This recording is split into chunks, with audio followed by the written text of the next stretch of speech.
and talk about your transactional funding and the other ways you fund deals today, and has that changed at all for you specifically?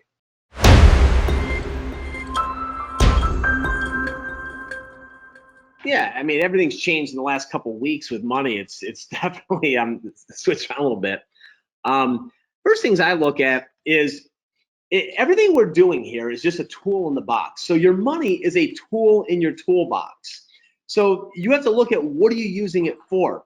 What is your end game in this? Are you going to keep this long term as a rental? Are you going to get in and out of this in 6 months, 12 months, or 6 hours?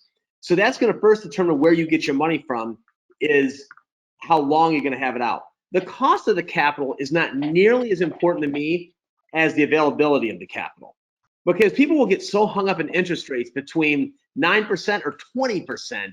But if you're going to have the money out for 3 or 4 months, who cares? It doesn't really matter. I mean, you're going to be making, $30,000, and what they're going to make $1,800 instead of $1,400. It really is irrelevant at that point. So on wholesaling, we will once in a while do an assignment of contract. We're doing an assignment of contract next week. We're going to close on one, but it's like a $230,000 deal. So we're not going to go bring money in to close that and resell it. We can if we have to, but we prefer not to.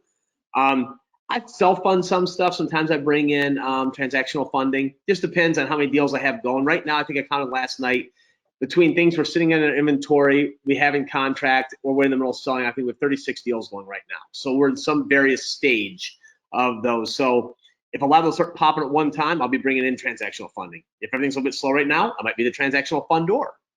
Right. So, that's how we're doing it right now. Yep. Jenna, how about you? What are you seeing out there? As far as lenders, lenders, have they tightened up? LTVs changed, or not loaning at all? Or what are you seeing? I mean, I haven't really seen a whole lot. Like the difference that I'm seeing, like when it comes to traditional banks, like the government loans have changed. Their guidelines have tightened up a whole lot. Rob and I were actually talking about this. I don't know, we're on another webinar or doing something. Maybe we just talking on the phone, just like FHA guidelines.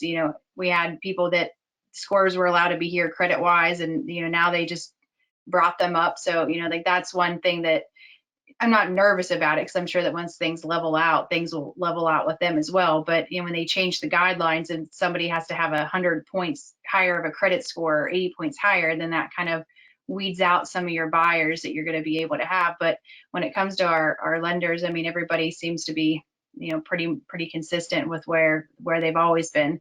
And kind of times like this, I'm not saying that you want to really take advantage of the situation as far as like people that just lost money in the stock market, because I personally know what it's like back in 2008 when I lost half of my retirement in the stock market. But the people that are sitting there that did lose money in the stock market, this is kind of like that perfect opportunity to remind them, like, hey, you can take that money and you can roll it into some sort of like a self-directed IRA and lend on my real estate deals, and it's secured by a mortgage. It has a promissory note. You're a lost payee. There's a lien on the property. You're the first lien holder. So I can't sell the house until you get paid. So I'm not saying that it's way more secure, but I'm just saying in that situation, you could lose half of it in the stock market, or you can invest it in mine and Rob's deals. Yep. Right. Exactly. So, and Realeflow, we have a funding component too. We have a new one coming out in a couple of weeks. So really, money should not be your problem. It really shouldn't be. So if it is, then let definitely work on that, because there's lots of opportunity out there, especially right now, believe it or not. So if I can say this real fast, let me just put one injection in that. One thing that I always tell people about money is there's all the money in the world for a good deal and not a dime for a bad one. And quite honestly, sometimes hearing the word no is your best underwriter in the world, because if you're talking to experienced individuals and they're saying, I don't think so, you should look at it a little bit closer, because they're saving you from making a bad decision, even if you were self-funding it. So ask some experienced people if they would put money in the deal, and they don't care about your credit. They don't care about a lot of things. They just want to see, is this deal going to make sense if we make money on it? And if they're all saying yes, it's probably good. They're all saying no, you should probably run. Great addition. Thank you for adding that.